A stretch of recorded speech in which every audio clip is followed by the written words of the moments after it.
Difference between a Riesling and a Sauvignon Blanc. What does it mean when a wine is oaky or full-bodied? Today, I uncork white wine.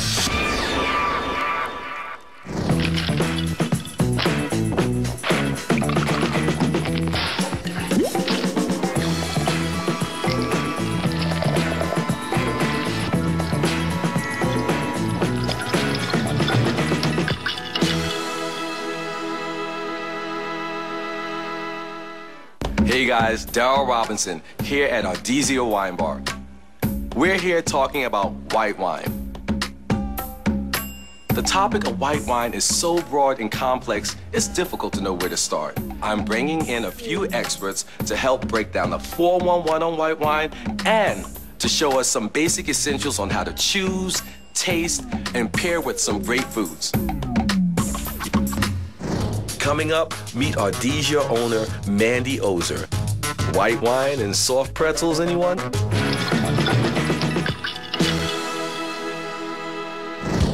A wine bar like Ardesia is a casual and smart way to explore new wines, especially since they offer so many by the glass. I'm here with Mandy Oser, owner of the wine bar. Great place. But what's your philosophy behind all this? No, my partners and I wanted people to be able to have a friendly neighborhood spot where they could come in, try all different kinds of wines, have a bite of food, and not feel intimidated. Mandy, your wine list has some very unusual wines on it. Our menu is a little bit quirky. We have a lot of familiar favorites. We wanted to have some offbeat things too. So what are you about to show me? So we also love food here, and we love to drink wine with our food and sometimes play with some pairings. Okay. So here is our house-made New York-style pretzel served with spicy mustard and very rich cheese sauce. Chef Amorette makes them fresh every day.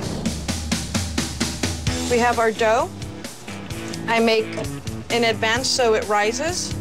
At this point, we have our water, not at a hard boil, gentle boil. We're gonna wait approximately 1 minute till they rise. Immediately put salt on so it sticks, and then we'll put it in the oven. So this is our sauce. We will put some white wine, just a touch, loosen it up. And there you have the pretzels. It's a little bit tough to pair with pretzel. When I think pretzels, I think beer. But we're having white wine today. This one is a Gewürztraminer. It's kind of a mouthful. It's a really beautiful wine. This one is made in northeastern Italy. It's a very floral wine. It has a certain richness to it, and that matches beautifully with the cheese sauce. Right. It also neutralizes that spiciness of the mustard. You should try a bite and see what you think. I'm gonna.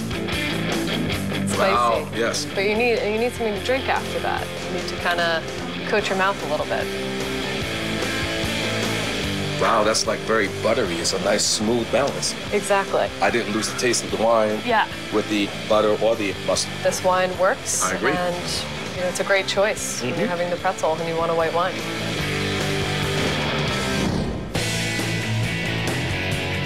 Another one of our favorites on the menu is our duck banh mi sandwich. And something you actually start to crave because the flavors are so distinctive. It has our house-cured duck, little sriracha aioli, spicy duck pate, and then it's topped with some pickled vegetables, cilantro.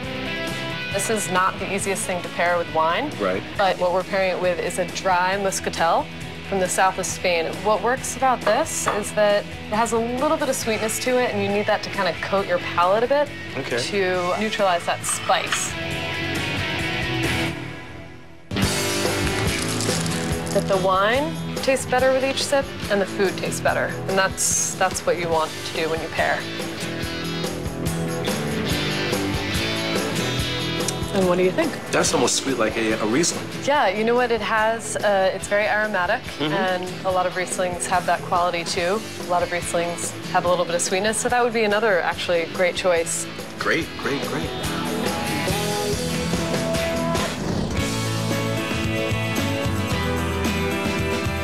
Our quail egg toast is a nice little bite. You get this nice toasty, crusty bread. It's topped with the house-made pancetta.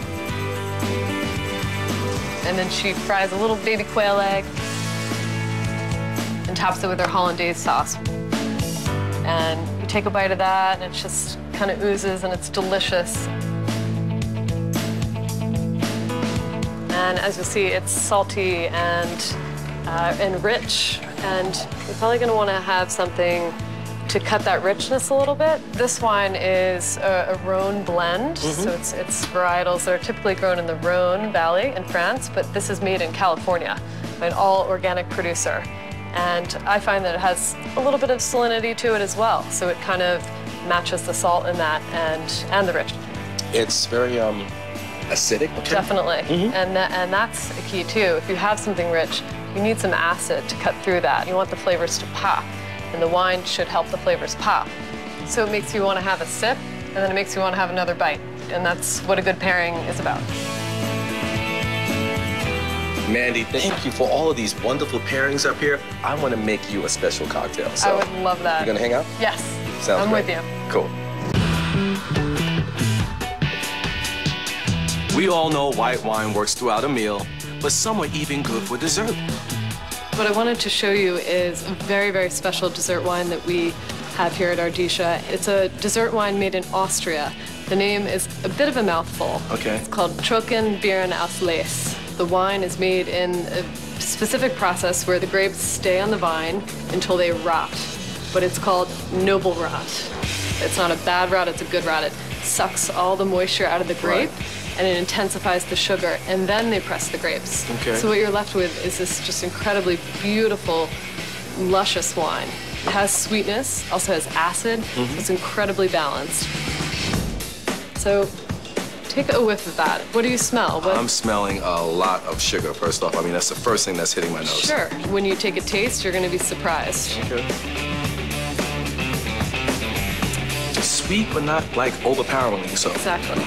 And see how it kind of finishes long, and it doesn't get all sticky in your mouth. That's what's so beautiful about this wine. It has an intense sweetness, but it also has acid, so it creates this balance. Well, I'm impressed, Mandy, but I don't know if I'm going to give up my cheesecake just yet. Well, you can have your cheesecake and the Trockenbeeren aus Les. Now you're talking. Mandy, thank you for inviting me to your beautiful bar. This has really been a great experience. Thank you. You know what? To return the favor, I have a great white wine cocktail I'd like to show you. I would love that. Yeah? Absolutely. What I'm gonna do is something I serve late at night as well. It's a little play on a kir, but it's not exactly a kir, okay? Favorite cocktails. So I'm gonna start with some crème de cassis. Cassis, one of my favorite flavors. Of course, it gets white wine, and I'm gonna use some Pinot Grigio. And I'm gonna add a little honey just to sweeten it. The key ingredient, which is gonna change it from a kir, is our ginger-infused cognac. Is that hard to do yourself? You know what? All you do is cut up maybe about 20, 30 little slices of ginger. Let it sit 24 to 48 hours, just depending on how, ginger-like you want your cognac to taste. Flavor. Exactly. A lemon zest. We're gonna give it just a nice little shake. You can serve this either on the rocks or without the ice. I'm gonna go without the ice because we don't really need to dilute it much more. Beautiful, the color is gorgeous. Thank you. Salud. Cheers. Thank you so much for making this for me. Wow, that is beautiful. I love the subtle taste of the ginger. It's not overpowering. And it seems like the Pinot Grigio was such a great choice because of the acid in it. But it's sort of working with that sweetness of the crème de cassis really nicely. And it's just beautiful. I would love to sit and almost drink this dessert in a wine late like evening. also. Thank you so much for returning the favor. And there you have it, guys. White wine with food, in cocktails, or just on its own. It's the perfect sipper for almost any occasion. Cheers. Cheers. For more cocktails and recipes, check out cookingchanneltv.com.